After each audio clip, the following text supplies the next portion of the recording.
There was an avalanche of excitement on September 1, 2023, when the Honorable Minister of Works, His Excellency, Engineer David Umahi, embarked on inspection visits to some road projects being handled by a renowned construction giant, Kopek Construction Limited, across southwest Nigeria.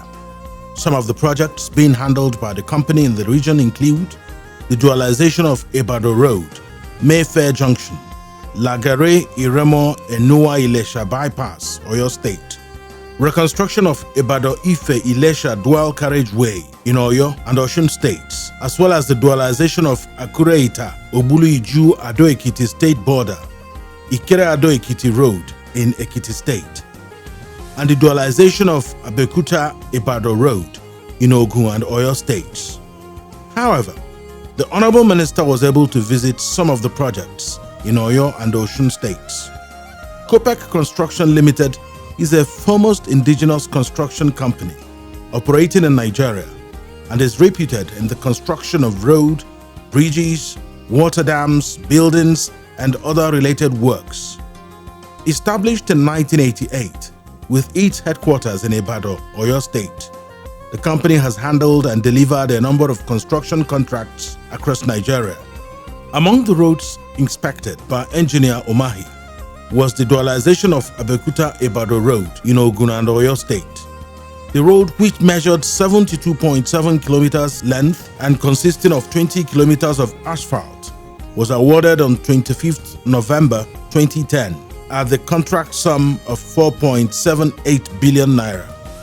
The construction, which commenced on the 13th of December 2010, is expected to be completed on the 12th of March 2024, with 85% of the works completed as of August 2023.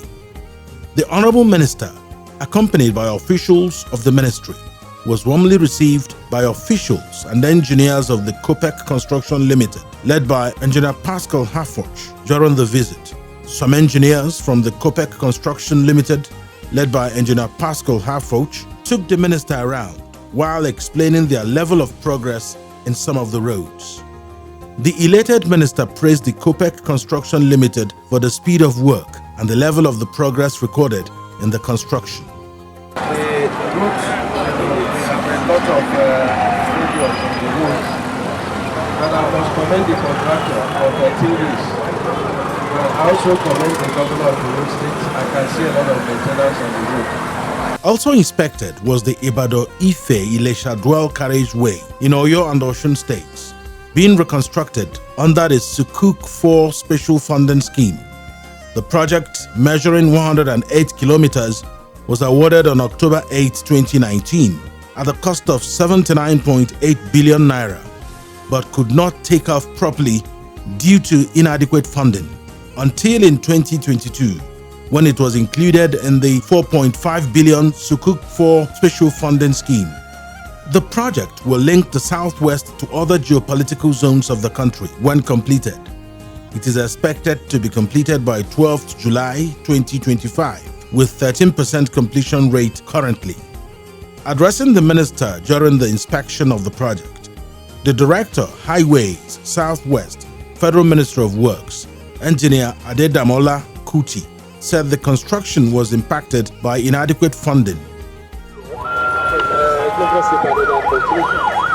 popular road, and from this side we go to Ilesha, and this project is being funded under Sukuk intervention, and the contractor, even though we are yet to pay his advance payment, but he has generated some certificates. The funding has been approved of this project. The minister's inspection train also arrived Ibadan Road, Mayfair Junction, Lagare Iremo Enuwa Ilesha Bypass, Oyo State, which is undergoing dualization. The project, which was initially awarded in November 2010 at the contract sum of 6.7 billion, but later revised to 9.8 billion naira. The road measures 21 kilometers with 56% completion rate. The project is expected to be fully completed by 12th December 2023. During the inspection, Engineer Kuti highlighted some of the challenges encountered in the construction of the road. And then also we having some compensation. At the stage we had some the community members took us to court, but I think at the stage some pulled out. They were no longer interested in the case, but I think that some other people are still interested. But majorly, compensation issues. The public policy is for us to the compensation to be handled by the state. So they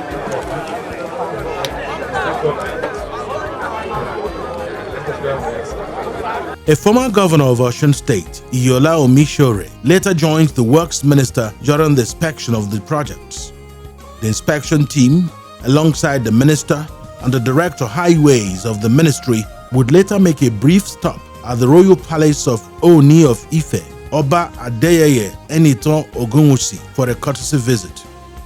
The monarch beamed with smiles while exchanging pleasantries with the minister and other members of the visiting team. At the palace, the Honorable Minister told Engineer Pascal Hafauch, who led the Kopek construction team, that the Works Ministry has resolved to switch to the use of concrete in road construction across the country to save costs and ensure long-lasting roads.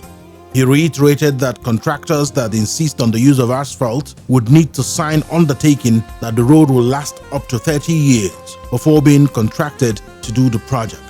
Contractor that is resisting this rigid pavement must do a legal undertaking that the project they construct on asphalt will last a minimum of 30 years. Yes. That's the design shape life.